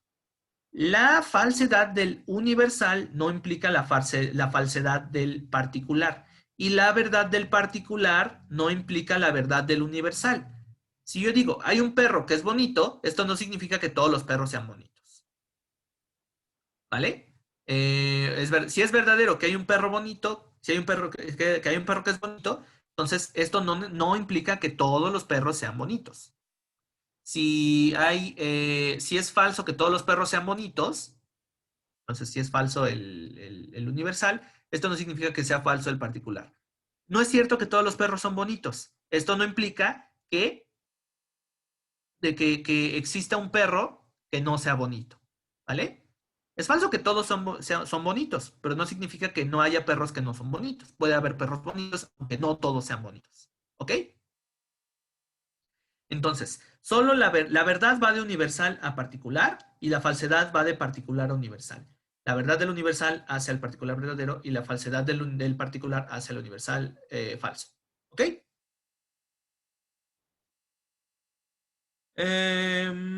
¿Todo bien? ¿Todo bien? ¿Todo bien? Si quieren que regrese sobre algo de lo explicado, díganme. Ahora, las proposiciones contradictorias. Y esto también es interesante porque la única forma de contradecir un universal es con un particular. Un universal no contradice a un universal. Y un particular no contradice a un particular. Solo un particular contradice a un universal. Las contradictorias no pueden ser ambas verdaderas ni ambas falsas a la vez. Entonces tienen que tener diferente valor de verdad. Si la A es verdadera, la O debe ser falsa. Si la A es falsa, la O debe ser verdadera. Si la E es verdadera, la I debe ser falsa. Si la E es falsa, la I debe ser verdadera. ¿Vale? Entonces, la verdad de una implica la falsedad de la otra y viceversa. La falsedad de una implica la falsedad de la verdad de la otra. Y esta sí va hacia ambos lados. Si la A es falsa, la O es verdadera. Si la O es verdadera, la A es falsa. Si la A es verdadera, la O es falsa. Y si la O es falsa, la A es verdadera. Esta sí va para ambos lados. ¿Vale? Ejemplos. Tenemos el enunciado universal afirmativo. Todos los hombres son iguales. ¿Cómo demostramos que este enunciado es falso? Haciendo un enunciado contradictorio, un enunciado de tipo O, particular, negativo. Entonces, ¿cómo negamos que todos los hombres sean iguales? Diciendo, hay algún hombre que no es igual. ¿Ok? Fácil. Para negar una proposición general tenemos que usar una proposición particular. Y bueno, esto es muy intuitivo. ¿Por qué? Porque si decimos todas las cosas de un tipo son también de este otro tipo, pues la forma de demostrar la falsedad es mostrar una cosa que cumpla con ser de un tipo y no cumpla con ser del otro. Entonces, todos los hombres son iguales. ¿Cómo falsificamos esto? Mostrando un hombre que no sea igual. No sé, que no sea de ese tipo, ¿no? O por ejemplo, todas las mujeres son histéricas, que es como el prejuicio, ¿no? Pues, la forma de demostrar, pues es elegir una mujer y demostrar, no, no, esta persona no es histérica. Entonces tu afirmación es falsa, es una falsa generalización. Digamos, está como, es la forma es la forma pues ¿cómo decirlo? De refutar los prejuicios, ¿no? Todos los migrantes son delincuentes, no es cierto. Hay migrantes que no son delincuentes, o sea, un enunciado de tipo O. Entonces, esto refuta las generalizaciones. Aunque por lo general la gente no es tan burda ni tan tonta como para generalizar de esta forma. A lo mejor te responden diciendo la mayoría o tal vez no todos, pero sí los que vienen o no sé. A lo mejor responden de otra forma. Entonces nadie responde de una forma tan burda, ¿no? O nadie argumenta de una forma tan burda. Espero. Para eso nos sirve la lógica, para no argumentar de forma tan burda. Entonces, bueno, la E. Bueno, y fíjense, si es verdadero que, por ejemplo, vamos a poner otro ejemplo. Todos los filósofos leen mucho. Universal afirmativo. Si es verdadero que todos los filósofos leen mucho, tiene que ser falso que haya un filósofo que no lea mucho. ¿No? Porque estas se contradicen. Si yo digo, todos los filósofos leen mucho, para refutarla, para contradecirla, tendría que mostrar un filósofo que no lee mucho. Si es verdadero que todos leen mucho, tiene que ser falso que haya uno o varios que no leen mucho. Todos tienen que cumplir. Y por el contrario, si es verdadero que hay un filósofo que no lee mucho, pues tiene que ser falso que todos leen mucho. ¿Vale? Entonces, verdad de uno, falsedad del otro.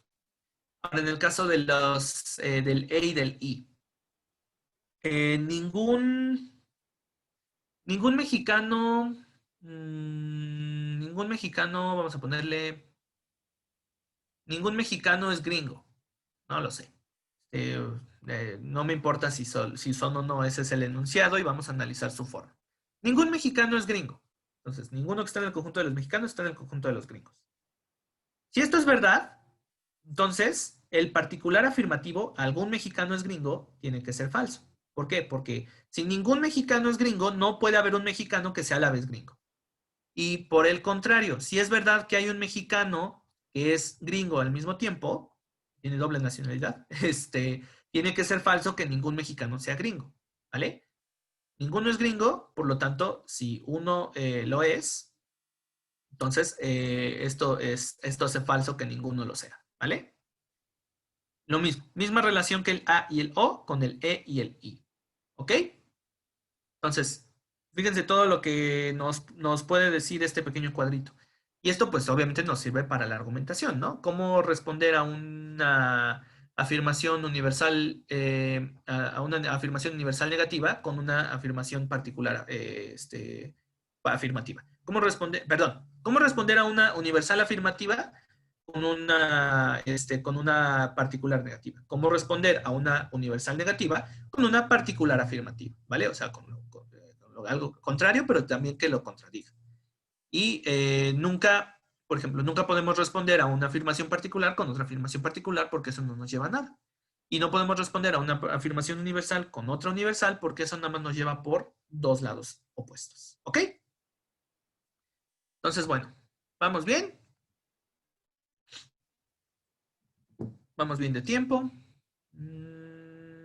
Si no hay dudas, pues bueno, lo siguiente, los silogismos de tipo categórico.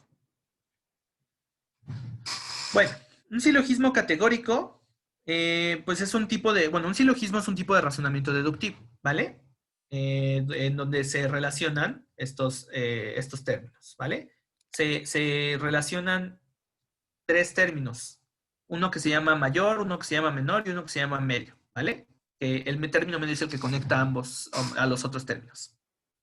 Entonces, un silogismo de tipo categórico está compuesto de tres juicios, y que estos corresponden a dos premisas y una conclusión, ¿vale? Y estos juicios tienen que ser de la forma A, E, I, O, de la forma que vimos. Universal afirmativo, universal negativo, particular afirmativo, particular negativo, ¿vale? Tienen que ser de esas formas. Entonces, al poner en relación tres enunciados de tipo categórico, tenemos un silogismo categórico. Y bueno, no todas las formas de silogismo son válidas, ¿vale? Y fíjense que en estas proposiciones categóricas siempre debe haber tres términos. Todos los S son P, por ejemplo. Algún P es... No, perdón, todos los S son P. Ajá. Algún... Ay, perdón. Todos los S son P, por ejemplo. Algún T es S, por lo tanto algún T es P. Sí, sí, sí. Bueno, lo vamos a ver en ejemplos, ¿vale? Entonces, tienen que tener tres términos. Veíamos que los silogismos, las proposiciones categóricas tienen dos términos, ¿no? Un sujeto y un predicado. Pues los silogismos tienen que tener tres: un sujeto, un predicado y un término medio que conecte al sujeto y al predicado, ¿vale? Y este término medio, como solo sirve de conexión, es muy importante que nunca aparezca en la conclusión del silogismo, ¿ok? Entonces, bueno, en la forma estándar, pues hay un juicio universal, uno particular y una conclusión particular, ¿vale? Pero también hay otros silogismos, como por ejemplo dos juicios universales que dan como consecuencia uno universal. Y no hay ningún problema con esto, ¿vale? Entonces vamos a ver ejemplos de silogismos categóricos. Todos los gatos son independientes. El señor Bigotes es gato. Por lo tanto, el señor Bigotes es independiente. Tenemos un enunciado de tipo A, universal afirmativo. Un enunciado de tipo A, universal particular afirmativo. Y el resultado, la conclusión, es un enunciado también de tipo A, ¿vale? Un universal afirmativo. Fácil, ¿no? Todos los gatos son independientes. El señor Bigotes cumple con ser gato, entonces el señor Bigote cumple con ser independiente. Y esto también se puede demostrar por diagramas de Venn, pero no lo vamos a ver aquí. Por ejemplo, bueno, sabemos que todos los que están en el grupo de los gatos están en el grupo de los independientes, entonces estarían en la intersección. El señor Bigotes es un gato. Entonces, ¿dónde tienen que estar el señor Bigotes? Tienen que estar en la intersección, ¿no? En los objetos que son gatos y en los objetos que son independientes. Y bueno, los términos. Fíjense en los tres términos. Gatos, independiente y señor Bigotes. Esos son los tres términos que tenemos, ¿no? El término gato, el término independiente y el objeto particular, que es el señor Bigotes. Estos son mis tres términos. Y en mi conclusión tenemos un sujeto y un predicado. El sujeto es el señor Bigotes, y el predicado es que es independiente, ¿vale? Y fíjense aquí, ¿cuál es el término medio que conecta a ambos? El término gato. Bueno, gato, gatos, ¿vale? Ay, el término gato conecta a ambos, entonces el término gato es el término medio. ¿Cuál es el término mayor? El término que está en el universal. Entonces, el término independiente. ¿Y cuál es el término menor? Pues el señor Bigotes, que está en el término particular. Algo muy característico de los silogismos, una regla muy importante es que tienen que tener por lo menos una proposición de carácter universal. Afirmativa o negativa, al menos una proposición tiene que ser universal. ¿Por qué? Porque de dos proposiciones particulares no se puede sacar ninguna conclusión. Si yo digo, a algún argentino le gusta el choripán, a algún mexicano le gusta el choripán. Bueno, a algún argentino le gustan los tacos, a algún mexicano le gustan los tacos. No puedo, de aquí no puedo afirmar algún mexicano es argentino, porque son dos particulares. Y no sé si a ese mismo argentino al que le gustan los tacos y a ese mismo mexicano al que le gustan los tacos sean el mismo. ¿Vale? De dos enunciados particulares no se puede sacar ninguna conclusión, porque esto digamos, por el tipo de argumento que es. El silogismo es un argumento deductivo que va de lo general a lo particular. Entonces, si ponemos dos enunciados particulares, dos juicios particulares, esto no nos permite sacar una conclusión de forma deductiva, porque el razonamiento que toma particulares y llega a generales es inductivo, ¿vale? Entonces, está prohibido. Entonces, ahora, ningún filósofo es ingenuo. Kant es filósofo. Por lo tanto, Kant no es ingenuo. Universal negativo, particular afirmativo, particular negativo, ¿no? A, I, O. No, perdón. I, O. Y aquí es A, I. Afirmativo, sí, una de tipo A, una de tipo I y una de tipo I. Y aquí es una de tipo uno de tipo I y una de tipo O. Ningún filósofo es ingenuo. Kant es filósofo, Kant no es ingenuo. Entonces vamos a analizar los términos. En la conclusión tenemos mi sujeto y mi predicado. Mi sujeto es Kant y mi predicado es ingenuo. Entonces mi término menor es Kant. Mi término mayor es que es ingenuo.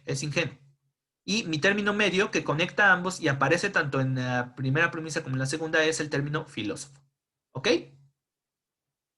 Entonces, muy importante. Bueno, estos son ejemplos, no es, y es importante que conozcamos las reglas, ¿vale? El término medio debe aparecer en las dos premisas, pero no en la conclusión, ¿vale? Porque solo es el término que los conecta. Y tiene que haber por lo menos un universal, ¿vale? Entonces, podemos cambiar también los argumentos, ¿no? Ningún filósofo es ingenuo. Lalo, bueno, sí, Lalo no es filósofo, por lo tanto, bueno, no, esto no nos permite concluir que es ingenuo. No, olvídenlo, olviden este ejemplo. Bueno, hay muchos tipos de silogismo, ¿vale? Pero lo importante es que recordemos estas reglas. Al menos un universal, el término medio no debe aparecer en la conclusión. ¿Ok? Bueno, esto respecto a los silogismos. Ahora quiero que chequemos rápidamente las falacias. Y mientras abro el documento les voy explicando qué son las falacias. Ok. Las falacias son razonamientos válidos. Choripán. Ah, el choripán es un platillo argentino. Básicamente es una salchicha con verduras en un pan como suavecito. Es un tipo de alimento. Ok. Tenemos todavía tiempo. Vamos bien de tiempo. Déjenme, en lo que encuentro el de las falacias, que no sé dónde lo dejé. Vamos, sigamos. Bueno. ¿Es este? A ver. Bueno, ¿qué son las falacias? Las falacias son un tipo de afirmaciones, de razonamientos, perdón, que parecen válidos, pero no lo son. ¿A qué se refiere esto? Son un tipo de razonamiento que nos puede engañar, ¿vale? Es un razonamiento engañoso. Y estos tipos de razonamiento, lo que los hace engañosos es que tienen cierto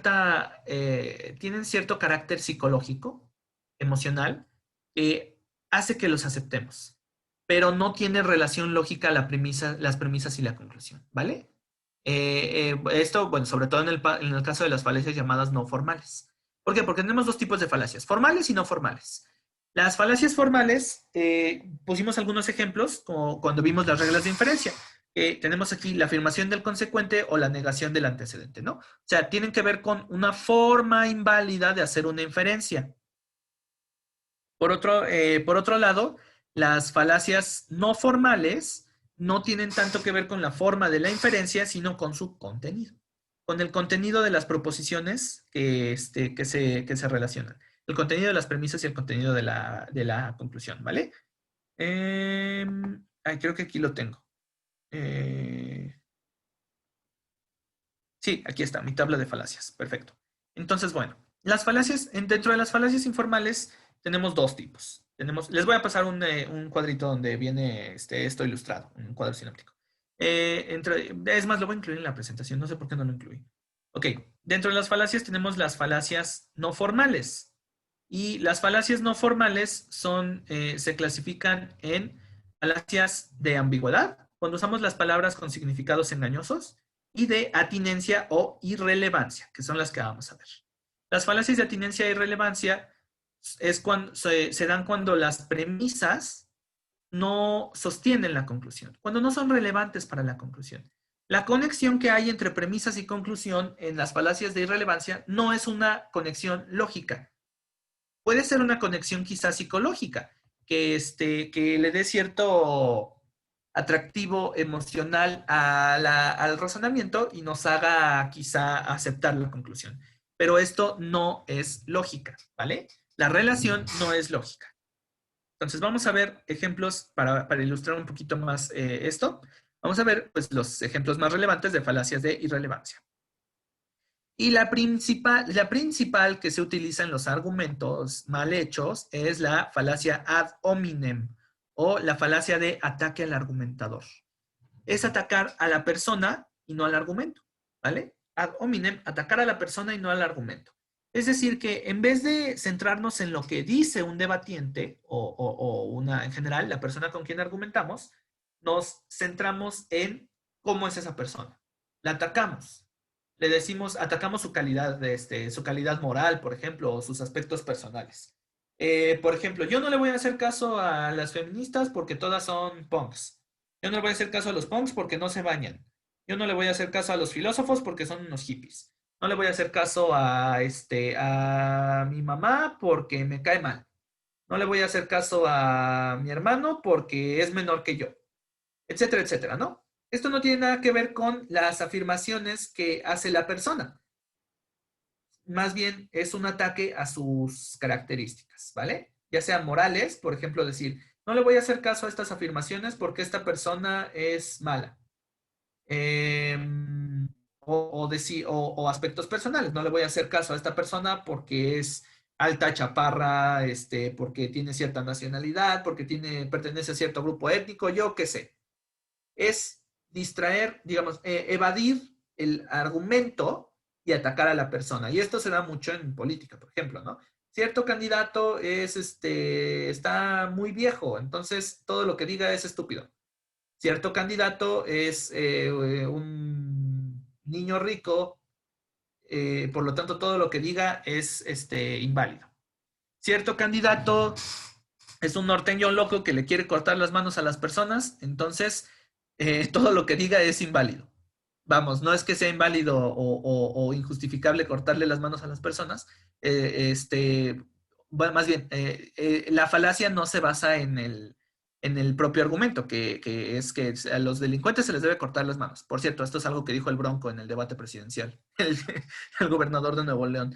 Entonces, ¿cómo le respondemos al Bronco? Bueno, respondiéndole que su afirmación es inválida, refutando su afirmación, no diciéndole, ay, no, esto es falso porque este señor está loco. A lo mejor sí, pero eso es irrelevante para su argumento, ¿ok? Entonces, en esto consiste la ad hominem. Y a lo mejor ustedes han encontrado ejemplos de esta falacia en su vida diaria, ¿no? O bueno, en general, cuando debaten con alguien, con amigos, con familiares, con personas así aleatorias en Internet, a lo mejor han encontrado ejemplos de esta falacia. Entonces, nunca, no se vale atacar al argumentador en vez del argumento. Por muy mal que nos caiga el argumentador, hay que atacar su argumento. ¿Dónde están? Aquí. Ok, ahora, la falacia de tu quoque, o tú también. En latín significa eso, tú también. Y por eso el simbolito es un dedito aquí señalando. Y esto es cuando se regresa la afirmación a quien la hace. Es otra forma de evadir el argumento. ¿Por qué? Porque en vez de contestar el argumento, lo evadimos regresándoselo pues nos lo dijo, ¿no? Acuérdense de esto de la dialéctica, tesis, antítesis. Bueno, en vez de proponer una antítesis y llegar a una síntesis, le regresamos la tesis al otro argumentador. Y esto es inválido. Esto es falaz. ¿Por qué? Porque no estamos evaluando el argumento, ¿vale? Entonces, si nos hacen una crítica, en vez de demostrar que esa crítica es inválida, se la regresamos a la persona. En eso consiste esa falacia, ¿vale? La falacia de tú también. Tu candidato es corrupto, tu candidato cometió actos de corrupción, recibió dinero de no sé quién. Entonces, en vez de contestar no es cierto, o es un video falso, o yo qué sé, contestamos, no, tu candidato también, tú también, ¿vale? O si nos señalan un error y contestamos, ah, sí, pues tú también lo haces. Esto también es la falacia del tú quoque, ¿vale? Que dejaste la tapa del baño abierta. Ah, sí, pues tú dejaste la mayonesa abierta. O sea, no estamos simplemente regresando una acusación. Y gracias a esto lo único que hace es evadir el argumento, ¿vale? Evadir la discusión. Y, por ejemplo, las falacias tenemos, por un lado, las falacias de apelación a la autoridad, a la popularidad y a la ignorancia. Este documento se los voy a subir. Entonces, apelamos a la autoridad cuando decimos que algo es verdadero porque lo dice una autoridad. Si lo dice el presidente, debe ser verdadero.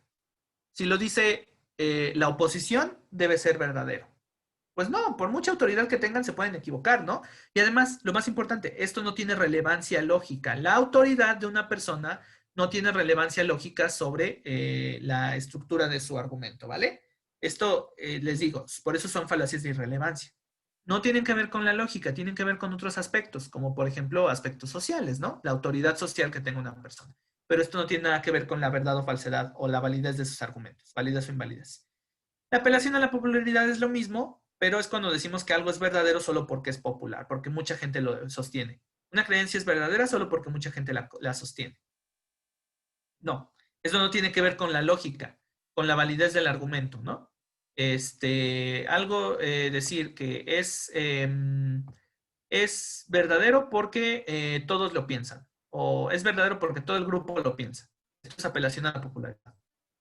Decir que una conclusión se puede derivar solo porque pues digamos, más bien una afirmación. Decir que una afirmación es válida solo porque mucha gente la sostiene, ¿no? Por ejemplo, esto también se relaciona con la apelación a la tradición. Por ejemplo, yo pienso que las corridas de toros son inmorales. Y alguien me contesta que sí, pero son tradición. Bueno, ¿y eso qué, no? Eso no tiene que ver con la moralidad de las corridas de toros. Y si mi argumento es que se deben prohibir porque son inmorales, y me dicen que es tradición, pues eso nada más es una apelación a la popularidad. Es una tradición compartida por cierto grupo de personas, pero eso no tiene nada que ver con el argumento de que son inmorales, que son inmorales, ¿no? Entonces, bueno. La apelación a la ignorancia es cuando queremos justificar algo apelando a que a que ignoramos su contrario. ¿Vale? Déjenme les tomo la asistencia porque ya son las 9. Entonces, por ejemplo, si decimos el COVID no existe, afirmamos que el COVID no existe. ¿Y por qué afirmamos que el COVID no existe? Porque no se ha demostrado que existe. Bueno, esto es completamente falso, ¿no? Se ha demostrado que existe, pero imagínense que no se ha demostrado. Por ejemplo, Dios. Cuando afirmamos que Dios no existe porque no se ha demostrado que existe, estamos cometiendo una falacia de apelación a la ignorancia. No estamos demostrando nuestro punto, que es que no existe. Estamos diciendo, ay, pues voy a afirmar que existe porque no se ha demostrado que no existe. O voy a afirmar que no existe porque no se ha demostrado que existe. ¿Vale? Entonces, esto es la apelación a la ignorancia. Solo porque ignoramos la contraria no significa que una afirmación sea verdadera, o sea aceptable. Y, por ejemplo, tenemos la apelación a los sentimientos, al miedo o a la piedad. O sea, cuando aceptamos una afirmación porque lo contrario, no aceptarla nos da miedo, cuando nos amenazan, o cuando no aceptarla hiere quizá los sentimientos de una persona. Ahora, esto no significa que en el debate se pueda insultar libremente, ¿no? El debate también tiene reglas, de respetar al argumentador. Entonces, más bien, la apelación a la piedad significa que apelamos a los sentimientos en vez de ofrecerle razones a la persona. Convencemos mediante los sentimientos y no mediante las razones, ¿ok? Entonces, por eso la carita enojada, apelación al miedo, aceptar algo porque habría consecuencias negativas si no se acepta, y a la piedad, aceptar algo porque manipulamos emocionalmente al otro debatiente. Y bueno, el razonamiento circular es un poquito difícil de explicar, pero es básicamente cuando la conclusión es parte de las premisas. Entonces, pues es un círculo, ¿no? La conclusión regresa a las premisas de forma circular. Y la generalización apresurada, esta es muy fácil de explicar. Cuando extraemos una conclusión general de casos particulares que no fueron suficientes. Es decir, yo tuve quizá 2 malas experiencias amorosas y por eso concluyo que todas las mujeres son de cierto tipo. Pues no, no puedo hacer eso. Es una generalización apresurada. Es un razonamiento inductivo defectuoso porque no tengo suficientes casos particulares para afirmar la conclusión general. ¿Vale? Entonces, la generalización apresurada, pues es cuando de pocos casos sacamos un caso más grande. ¿Sale? Entonces, ¿cómo ven? ¿Todo claro? ¿Dudas? Ahora sí, ya con esto ya terminamos, ¿vale? Los temas de lógica. Obviamente les voy a pasar esta tabla. La siguiente clase podemos ver ejemplos de falacias al inicio y ya pasaríamos a otros temas, que serían temas de epistemología y metodología de la ciencia, que también tiene varios aspectos filosóficos interesantes. Bueno, pues si no hay dudas, nos vemos mañana, ¿vale? Recuerda, Carlos, solicitar que te pongan en el grupo de la mañana en la app, en Slack. Y bueno, pues nos vemos mañana, ¿vale? Que tengan buen día, que tengan bonito día.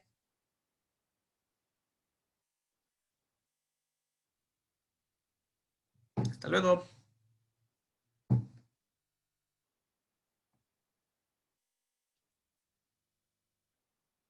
Ya está.